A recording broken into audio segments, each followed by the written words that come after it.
Guten Tag. Ja, der Spruch, der gilt auch für die Juristerei, gilt auch für die Politik und gilt auch für die Menschen, die alles mitmachen. Einfach so. Man hat kein Recht zum Gehorchen. Das hat Anna Arendt schon ganz deutlich gesagt. Und warum das so ist, auch.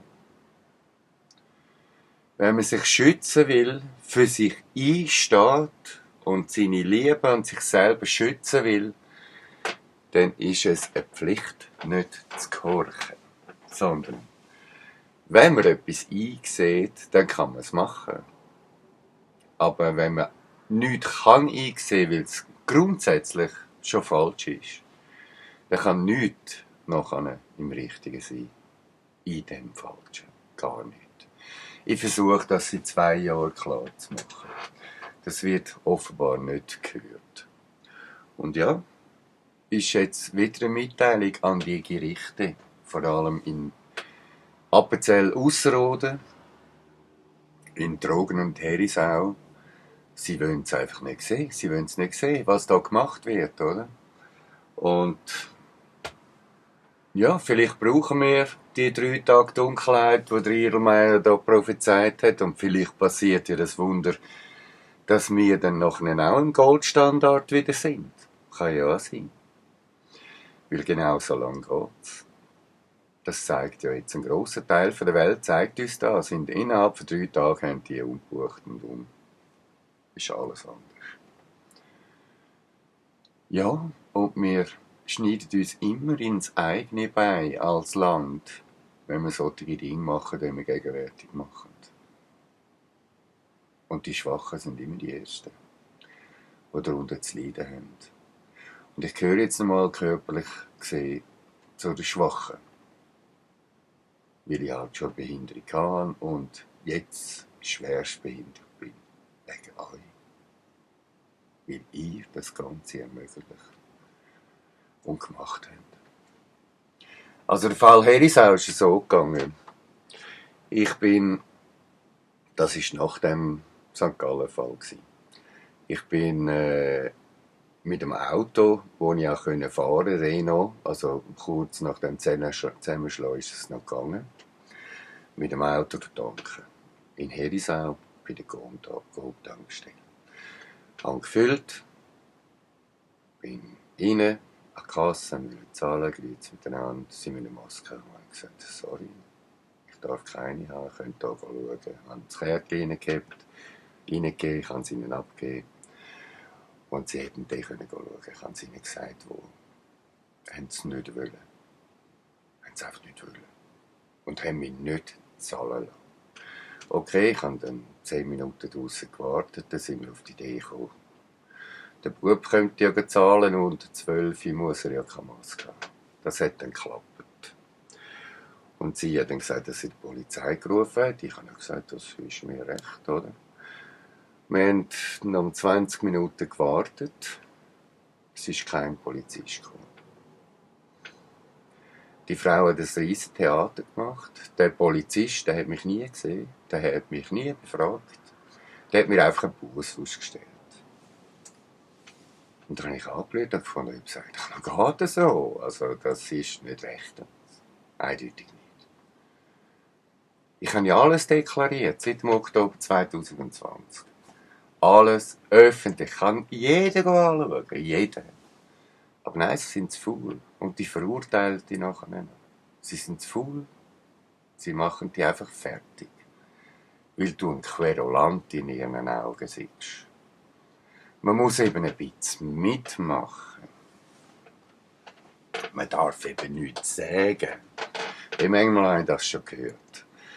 Okay, Herisau, die Staatsanwältin, hat er auch gehört. Die war genauso derb drauf. Auf dem Herisau, auf dem Polizeiposten, wo ich vorbei bin, habe ich Antworten bekommen, die haben mir die Haare gestellt. Wirklich, das ist ja rechtlich nicht relevant. Und dann hat mich der Typ bedroht, weil ich dann noch nicht die Frau anzeigen wegen Nötigung, oder? Und der Typ von ihr, der Ehemann, hat mich bedroht am Telefon, hat gefunden, wenn er mich dann einmal treffen in Herisau, dann wüsste ich dann schon, Das ist eine Bedrohung. Eindeutige Bedrohung. Oder?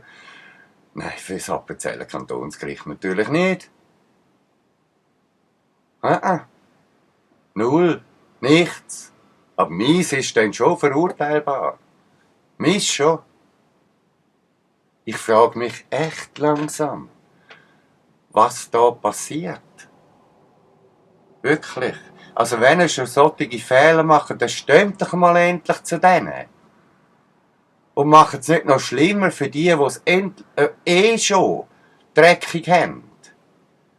In St. Gallen im Januar 2021, da bin ich gerade aus der Post gekommen, in den Bahnhof hinein, da habe ich die Mutter von meinem Kleinen, also meine,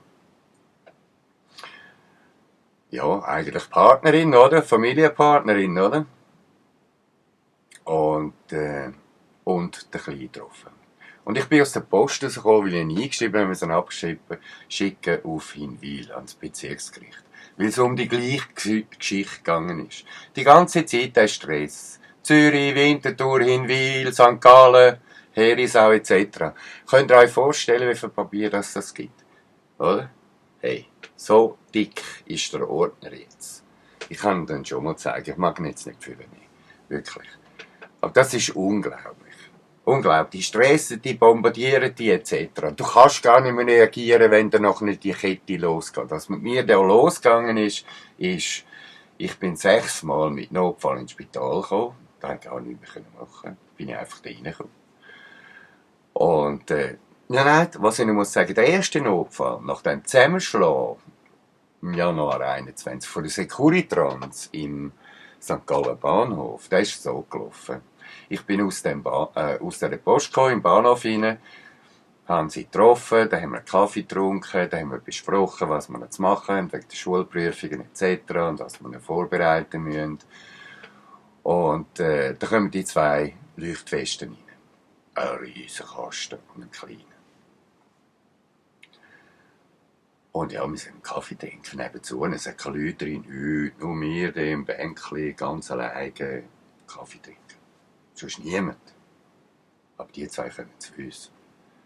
Ja, und ich komme gerade aus der Post raus. Ich bin also noch erregt, energetisch. Weil es plagt einen, oder? Und der Kunde muss Maske haben. Und der Kunde, nein, das muss ich nicht. Ich habe Gründe, dass ich es nicht muss. Oder? Ich muss das haben. Und ich gesagt, nein, das muss ich nicht, können anschauen. Und habe ihm gesagt, hat er nicht interessiert, mitkommen. Und ich gesagt, nein, jetzt komme ich nicht mehr mit, wir haben mich jetzt lang genug geplagt. Habt ihr in diesem Jahr noch nicht gelernt, ein bisschen soziale Kompetenz an Ja zu zeigen? Das habe ich gesagt, das war mein Fehler. Also was heisst Fehler? Nein, das ist Aufrichtigkeit. Ich habe ihn darauf aufmerksam gemacht, wo der Fehler liegt bei ihm. Nichts anderes. Und zack, da bin ich geflogen. Und dann bin ich an die Wand, auf den Boden, an die Wand, auf den Boden, am Boden angeschlägt, über den Bahnhofplatz ausgeschlägt. Und als ich einen Taucher gemacht habe, habe ich noch gehört, wie seinem Kollegen sagt, schau, jetzt macht er das Sterben ins Schwan.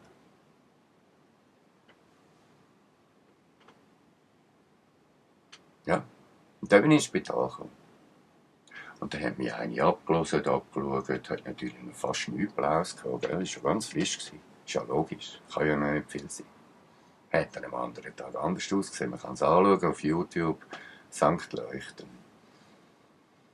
Man findet es dann schon, Sankt Leuchten. Ja, was daraus geworden ist, habe ich ja dazu mal auch noch nicht gewusst, oder? Ich bin auf jeden Fall ins Spital gekommen. Da hat mich abgelesen, den Puls genommen, Sauerstoff, alles relativ gut. Und dann hatte ich auch Schmerzen am Brustbein. Und das war wirklich massiv.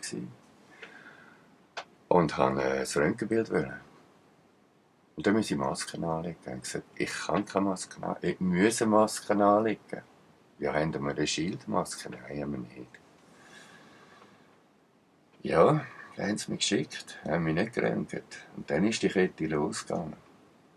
Und ich bin heute der, nach 4 Operationen und 6 Notfällen, einäugig, gelähmter Fuß, Röhren in der Hauptarterie, schwer sturzgefährdet, extrem den Rücken gebrochen. Also er hat vorher schon ein Problem gehabt und die Selbststelle ist komplett hinüber.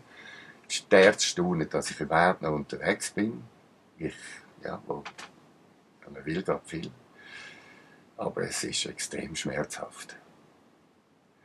Nein, die Gerichte lassen mich nicht in Ruhe. Die drucken weiterhin. Ich habe schon x-mal gesagt, sie sollen mich jetzt einfach in Ruhe lassen und sollen das einstellen und sollen das nicht noch schlimmer machen. Und sie machen es schlimmer.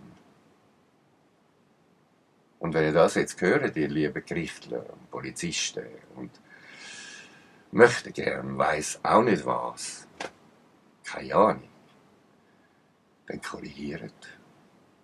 Ihr habt Fehler gemacht, ihr solltet zu dem stehen. Und wenn ihr jetzt da weitermacht, garantiere ich euch, das werdet ihr im Leben nie mehr vergessen, wenn es auf euch zurückkommt. Ich muss da nicht tun. Ich habe meine Sachen gemacht und ich bin jetzt bald weg von diesem Planet. Und für das haben wir ja gut gesorgt. Wir haben ziemlich viel Lebenszeit jetzt gestohlen durch das. Vieles ist nicht mehr möglich und ich werde früher abtreten müssen, als ich müsste. Wegen euch. Das kann man davon ausgehen. Das ist unglaublich, was ihr da tut. Das ist unglaublich. Wirklich. Und Menschen, die keine Menschlichkeit mehr haben und so daneben alles wegdrängen, ausschliessen, mir kein Gehör geben und dann noch eben wie in Herisau rechtlich als nicht relevant anschauen. Die haben in meinen Augen noch viel zu lernen. Ja, das kann ich sagen. Hinter dem kann ich stehen. Ich muss niemanden beleidigen, aber das, was diese Menschen gemacht haben, das ist total in der Unwürde. Also die haben meine Würde völlig zertrampelt, meine Ehre ebenso und meine Gesundheit eben auch. Und das ist grusig. Und da appelliere ich an die Kantonsregierungen, an die Präsidialabteilungen von beiden Kantonen, da endlich einmal Stopp zu rufen und zu schauen, dass ich da fair und gerecht auch wieder entschädigt werde. Da langen 100'000 Franken nicht mehr. Längstens nicht mehr. Was ihr da macht, ist ein riesiges Verbrechen, wenn ihr es weitermacht. Bis jetzt kann man sagen, es ist ein Irrtum. Wir sind auf etwas hineingeflogen. Aber ich habe es jetzt so manchmal gehört von mir. Und ich habe so manchmal können wahrnehmen, was tatsächlich ist. Und wenn ihr weiterhin das weitermacht, dann sind ihr die grusigen Verbrecher. Wirklich. Und ich bitte darum, dass man mit dem jetzt aufhört. Ja. Grace ist nicht umsonst in dieser Welt. Die ist dafür da, dass wir die Unschuldigen nicht unschuldig bestraft.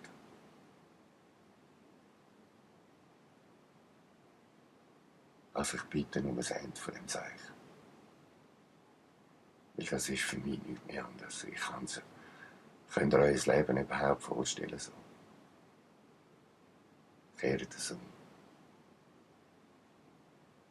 Und stoppt das. Danke. Es braucht, glaube ich, noch einen kleinen Anhang. Und der sagt eigentlich, warum dass ich jeweils nicht immer terminlich reagieren konnte. Da ist höhere Gewalt. Im Fall, wenn ihr das nicht wisst, das ist Kindergartenjuristerei, oder? Das ist höhere Gewalt. Wenn man nicht mehr kann, aus gesundheitlichen Gründen, wenn man so drankommt und das ganze Jahr eigentlich nur mit, sich wieder aufstellen muss verbringen und ihr das nicht einsehen könnt, dass man in so einem Moment gar nicht mehr kann reagieren. Das ist euer Teil und nicht meins. Und wenn ihr dann findet, es sei etwas gleich richtig und gültig, weil ich nicht reagiert habe, dann ist es wieder euer Teil, nicht meins. Nur zum Sagen, da war höhere Gewalt drin in dem Jahr bis zum Abwinken und das ist noch immer, es ist noch nicht fertig. Nur, dass ihr es endlich wisst. Wirklich, jetzt macht da endlich die Akte zu und sprecht mich von allen Dingen frei und entschädigt mich. Das ist Pflicht von euch. Ich bitte euch jetzt, das endlich zu tun als Mensch. Danke, schönen Tag.